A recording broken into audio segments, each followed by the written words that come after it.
Bismillahirrahmanirrahim. Salam dostlar, xoş gördük bir daha hər birinizi. Biz günahkarlıq və günahkarlıqdan qaçmaq, tövbə etmək, pak bir həyata necə sahib olmaq haqqında danışırdıq və günahların bağışlanması üçün nələr edək, necə davranaq, onlardan danışmışdıq. Bugün Quran ayələri əsasında qeyd edəcəyik ki, İnsan günahdan tövbə etmək üçün həm də onun Peyğəmbərə ehtiyacı var. Çünki insan günahlarıyla bu din ki, Peyğəmbərlər bu dinin gəlməsi üçün əziyyət çəkiblər, bu dinin gəlməsi üçün, bu dinin bəşəriyyətə, dünyaya hakim olması üçün xüsusi zəhmətlər çəkiblər, Peyğəmbərləri bu yolda söyüblər, Peyğəmbərləri bu yolda qınayıblar, Peyğəmbərlərə sehirbaz deyiblər, onlara ürək sındıran sözlər deyiblər, yalancı deyiblər.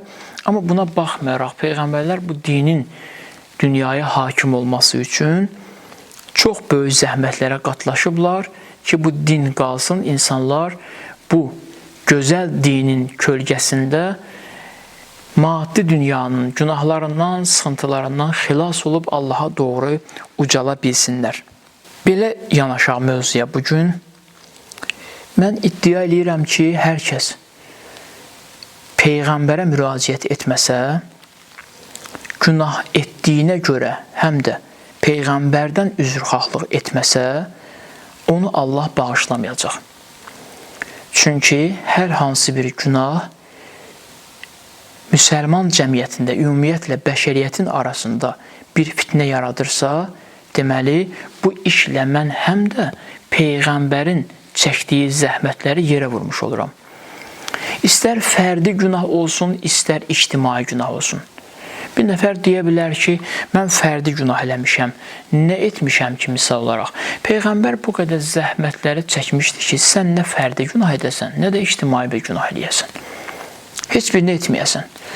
O səbəbdən də mən hər hansı bir günah etməklə Peyğəmbərin zəhmətini yerə vurmuş oluram. Peyğəmbərin çəkdiyi zəhmətləri heçə saymış oluram.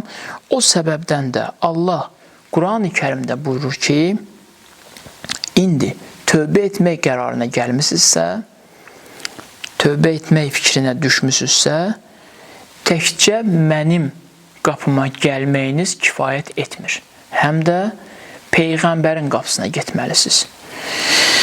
Həm də Peyğəmbərin yanında Allahdan bağışlanma diləməlisiniz. Baxmayaraq ki, müəyyən cərəyanların fikirlərinə görə Peyğəmbər ölüb, amma Quranın xəttinə görə, Quranın yanaşmasına görə Peyğəmbər baxmayaraq bioloji olaraq dünyadan köçüb, amma Peyğəmbər yaşayış etibarilə, həqiqi Quranın təqdim etdiyi dirilik etibarilə Peyğəmbər diridir. Quran buyurur ki, قُلِ اَعْمَلُوا فَسَيَرَ اللّٰهُ وَلِرَسُولِهِ وَلِلْمُؤْمِنِينَ. Nə edirsinizsə edin, Allah, onun rəsulu və möminlər, yəni möminlərdən məqsəd məsum imamlardır. Allah, rəsulu və möminlər sizi seyr etmədədirlər. Deməli, bu ayə əsasən Peyğəmbər bugün bizi seyr edir. Peyğəmbər bizim əməllərimizə şahiddir. Peyğəmbər təkcə 23 illik şahid dayanmaq üçün gəlməyib. Allah ki, Peyğəmbərə buyurur, sən şahid olaraq göndərilmirsən. Peyğəmbər bugün də müşahidə eləyir. Qəlb halıyla, ruhu ilə öz ümmətini müşahidə edir. Allah özü Quranda qeyd etdiyim kimi buyurur ki, nə edirsinizsə edin, Allah, Peyğəmbər və möminlər sizi seyr eləyirlər. Yəni, Peyğəmbər bizim etdiklərimizi görür. Peyğəmbər bizim etdiklərimizdən xəbərdardır. Bu, Quran ayəsidir. Bu, etibarsız və yaxud da şübhə yaradacaq bir hədis deyil. Qaynağı etibarsız olan bir hədis deyil. Bu, Quran ayəsidir. Peyğəmbər seyr eləyir. İndi, yaxşı, mən əgər günah etmişəmsə, nə etməliyəm? Peyğəmbərin qapısına getməliyəm. Allah belə buyurur. Quran ayəsi əgər qiyamətə qədər davam edən bir ayədirsə, Quran qiyamətə qədər davam edirsə və bu ayənin əksi olaraq da bu ayəni hökmdən salan bir ayə də gəlməyibsə, deməli biz bu ayəyə bu gün də əməl etməliyik. Bu gün də əməl etmək bizim borcumuzdur. وَلَوْ أَنَّهُمْ إِذْ ظَلَمُوا أَنْفُسَهُمْ Onlar ki, özlərinə zülm etdilər, baxmayaraq ki, özlərinə zülm ediblər, indi bağışlanmaq diləyirlərsə, Allah şərt qoyur. Görün, nə gözəldir. Allah şərt qoyur. Şərti nədir? Cəukə, Peyğəmbər, gəlsinlər sənin hüzuruna. Sual yaransa ki, bugün Peyğəmbər dünyada yoxdur. Necə Peyğəmbərin yanına gedək? Gedin Peyğəmbərin məzarının yanında Allahdan bağışlanmaq diləyin. Ardıca nə buyurur? Allahdan bağışlanmaq diləsinlər. Sonra vəstəğfərə ləhumur rəsul Allah Rəsulu da onlar üçün bağışlanmaq diləsə ləvəcədullahə təvvəbən rəhimə Nə vaxt Allahı tövbələri qəbul edən tapacaqlar, Allah'a mərhəmətli duya biləcəklər, onda ki, onlar Peyğəmbərin hüzurunda, Peyğəmbərin yanında Allahdan bağışlanmaq diləsələr və Peyğəmbər də onlar üçün Allahdan bağışlanmaq diləsə, onda bağışlanacaqlar. Görün, nə gözəl ayədir. Yəni, Peyğəmbər onlar üçün Allahdan bağışlanmaq diləməsə, onları Allah bağışlamayacaq. Əgər istəyirsənsə ki, Allah səni bağışlasın, onda Peyğəmbər də səndən razı qalmalıdır. Peyğəmbərin səndən razılığının əlaməti budur ki, ilahi onu bağışla. Peyğəmbər sənə lənət demir. Peyğəmbər baxmayaraq ki, günahkarsan, sənin bağışlanmağı istəsə Allahdan, Allah vurur, Peyğəmbərin haqqını əda edin, mən də sizi bağışlayayım. Yaqub Peyğəmbərin evladları Yusufu quyuya atırlar, Yusufa bu zülmü edirlər. Ondan sonra Allahdan bağışlanmaq diləsinlər özləri. Xeyr, kifayət eləmir. Allahdan bağışlanmaq diləmələri kifayət etməyəcək. Nə etməlidirlər? Gəlirlər Peyğəmbərin yanına, yəni Yaqub Peyğəmbərin yanına, atacan bizim üçün Allahdan bağışlanmaq dilə. Yaqub Peyğəmbər onlara demədi ki, gedin özünüz Allahdan bağışlanmaq diləyin. Mənim yanıma niyə gəlmişsiniz? Yaqub Peyğəmbər nə buyurdu? Buyurdu ki, səvfə əstəğfirə ləkum. Sonra, bəli, yəni sizin üçün bağışlanmaq diləyəcəm. Bir rəvayətə görə buyururlar ki, Yaqub Peyğəmbər onların bağışlanmasını saldı cümə gecəsinə. Cümə axşamı, cümə gecəsi ki, duaların qəbul olan gecəsidir, günahların bağışlanan gecəsidir. Səvfə əstəğfirləkum, sonra sizin üçün bağışlanmaq diləyəcəm. Amma maraqlı budur ki, Yaqub Peyğəmbər demədi, gedin. O Allah, o siz. Özünüz Allahdan bağışlanmaq diləyin. Yaqub Peyğəmbər nə buyurdu? Yaqub Peyğəmbər buyurdu ki, sizin üçün Allahdan bağışlanmaq diləyəcəm. Deməli, bir insanın günahının bağışlanması üçün Allah Peyğəmbərinin də onun bağışlanması üçün dua etməsi gərəkir. Allah Peyğəmbər onun üçün bağışlanmaq diləməlidir. Bəzən deyirlər, İmam Hüseyin əleyhissalamın yanında niyə Allahdan bağışlanmaq diləyirsiniz ki? İmam Rıza əleyhissalamın məzarı kənarında niyə Allahdan bağışlanmaq diləyirsiniz? Niyə İmam Hüseyni vasitə qərar verirsiniz? Niyə İmam Rıza əleyhissalamı, niyə Həzrət Əlini vasitə qərar verirsiniz? Allah özü buyurur ki, Allah Rəsul da sizin üçün bağışlanmaq diləsə Allah sizi bağışlayacaq. Bizim etiqadımıza görə Peyğəmbər buyurur, Hüseyin məndəndir, mən də Hüseyindənəm. Bu o deməkdir ki, yəni Hüseyin bu din üçün ailəsindən, balalarından keçib, sən günah eləməklə bu din işin gecikdirirsən, yubadırsan, Hüseynin qanından da bağışlanmaq diləmək lazımdır. Hüseynin haqqını da burada diqqətə almaq lazımdır. Ona görə İmam Hüseyin əleyhissalamı vasitə qərar verirsən ki, Hüseyin səndən razı qalsa Allah sanki vurur. Mən də sizdən razı qalacağım. Siz təsəvvür edə bilirsiniz ki, bir insan vətən yolunda canından keçən şəhidi saymasın, amma desin ki, vətən, vətən sağ olsun. Əgər şəhidə hörmət eləməsə, onun vətəndaşlığı sual altındadır.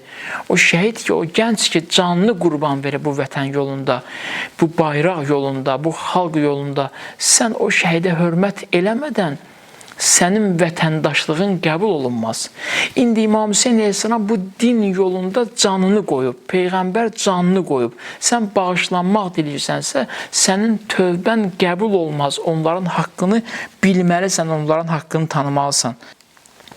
Peyğəmbərə buyurur: "Fa'fu anhum və estəğfir ləhum." Ey mənim Rəsulum, Ali İmran surəsində əff elə onları, keç onlar üçün və onlar üçün bağışlanmaq dilə. Deməli, Peyğəmbərin bağışlanmaq diləməsinə ehtiyacımız var. Birbaşa biz bağışlana bilmirik. Başqa bir ayəni də istəyirəm nəzərinizə çatdırım. Görün, nə qədər mühümdür. Olduqca mühümdür bu. Buyurur Münafiqin surəsində. Gəlin belə danışaq. O kəslər ki, onlara deyəndə ki, mən gedirəm İmam Hüseyin əleyhissalam mənim üçün Allahdan bağışlanmaq diləsin, Allah Rəsulu mənim üçün bağışlanmaq diləsin, onların inkar edirlər, deyirlər ki, ehtiyac yoxdur buna. Birbaşa Allahdan istə. Allah bəs eləyir sənin bağışlanmağa.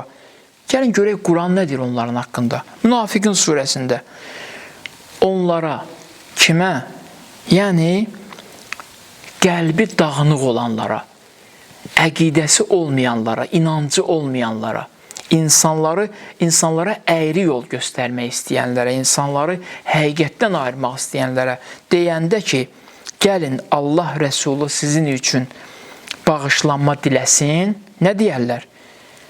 Onlar nə edirlər?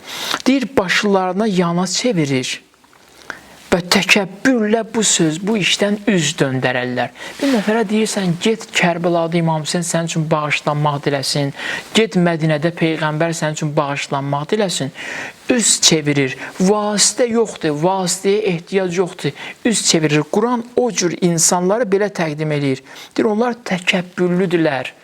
Allahın səni bağışlaması üçün həm də sənin ürəyində təkəbbürün qalmamalıdır zərrə qədər. Peyğəmbər buyurur ki, bir nəfərin qəlbində zərrə qədər təkəbbür olsa, o heç vaxt cənnətin iyin duymayacaq. Təkəbbürün olub-olmamasını hardan biləcəksən? Bugün də Peyğəmbərin o əzəmətli məzarının, ruhunun qarşısında özünü sadə aparmağı bacarırsan, ya yox.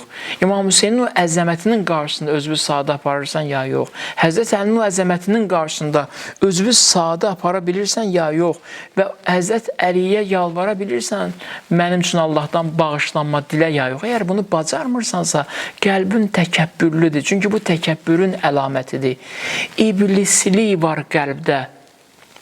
İblisin problemi buydu ki, sığışdırmadı özünə Adəm əleyhissalamın qarşısında təzim eləsin.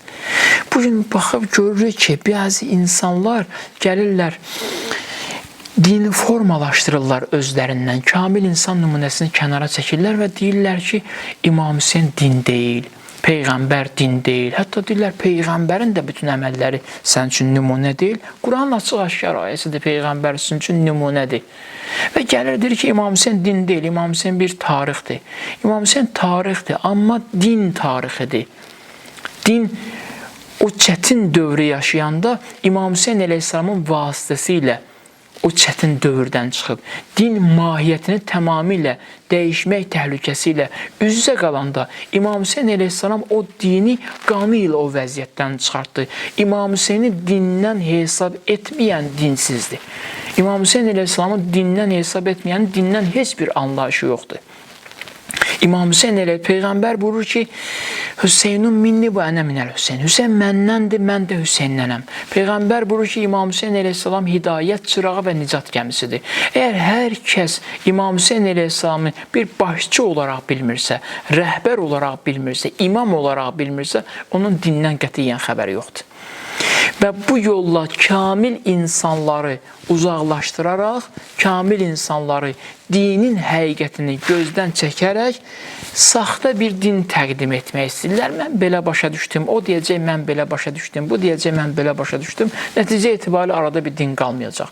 İmam Sadiqə deyirlər ki, mənim ağlım belə anlayır. İmam Sadiq buyurdu ki, əgər din sənin ağlıma və mənim ağlıma qalsaydı, onda dindən əsər əlamət qalmazdı. Biz baxmalıyıq. İmam Hüseyin əleyhissalam dindir. İmam Hüseyin əleyhissalamla mübarizə edənlər, İmam Hüseyin əleyhissalama qarşı bu növ ifadələr işlər işlədənlər ayılsınlar ki, İmam Hüseyn bəşəriyyətin qalib şəxsiyyətidir. Bu mübarizələriniz faydalı olmayacaq. İmam Hüseyn dindir. İmam Hüseyn əleyhissalamın ətrafına yığışanlar Allahı sevənlərdir. Allaha məhəbbəti olanlardır. Allahın sevgisinin iyini, ətrini İmam Hüseyn əleyhissalamdan alanlardır. Bir kəsin ki, Allaha sevgisi var, necə ola bilər ki, necə mümkündür ki, onun nümayəndəsinə sevgisi olmasın və onu din hesab etməsin? Yaqub Peyğəmbərin evladlarının günahı buradaydı ki, niyə görə Yaqub Peyğəmbərin evladları Yusif əleyhissalama qarşı mənfi bir mövqeyi ortaya qoydular? Çünki Yaqub Peyğəmbərin peyğəmbərliyinə, onun gətirdiyi dinə onların etinası yox idi. Onlar inanmırdılar o dinə. İnanmadıqları üçün Yusif Peyğəmbərin başına bu hadisələrə götürüb gəlirlər. Yusif Peyğəmbəri dindən hesab etmədilər. Onlar nə vaxt xoşbəxt oldular? Onda xoşbəxt oldular ki, Yusifə hörmət etdilər və Yaqub əleyhissalamdan bağışlanmaları üçün dua etdilər.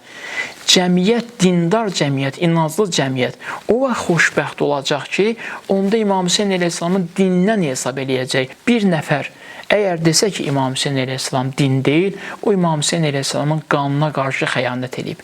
İmam Hüseynin tökülən qanına xəyanət edib. Onun heç bir kəlməsi qəbul olunmur. O İmam Hüseyn Peyğəmbərin gözünün nuru olan nəvəsinə xəyanətkardır. Allahdan istəyirəm ki, Allah bizi Peyğəmbər və Əhl-i Beytinə hörmət edən insanlardan qərar versin.